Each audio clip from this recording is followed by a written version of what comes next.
Ученици од Штип денес имаа практична настава, го споија корисното и практичното, па учеа како се кројат дрвца. Децата во главно овошни дрва ќе насадат и тие ќе бидат застапени најмногу лешник и вишна, бидејќи од тие со тие ментално навики располагаме, а потоа ќе бидат обучени како се крои, како се калеме овошното дрво, како се сади, тие основните агротехнички мерки што се во овоштарството, за да можат да ги применат во нивните домови ако сакат да насадат некое овошно дрвце.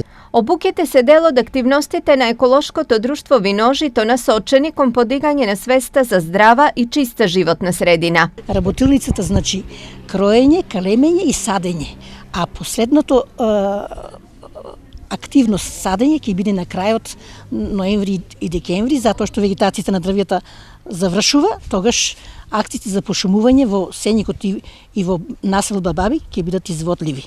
Значи на терен ќе насадиме, ќе пошумуваме голини кои што навистина постојат и многу е корисно тоа пошумување. А покрај овие едукативни работилници, ќе има и едукативни работилници кај што децата ќе научат да прават украси и кебани од шишарки, од сувот цвеќе, од трски, значи за празници за Нова година, за Божик, за Великден. Значи сите тие украси кои што може да бидат корисни, да бидат децата да ги знаат, да ги изработуваат. Уште еден момент би спомнала дека во овој проект е замислено да се инклузираат и децата од посебните одделенија од училиштето Ванчо Пракес. Слични обуки Виножито ќе реализира и во наредниот период, а се со цел Штип да добие колку е можно повеќе зеленило, а и млади луѓе кои ќе се грижат за него.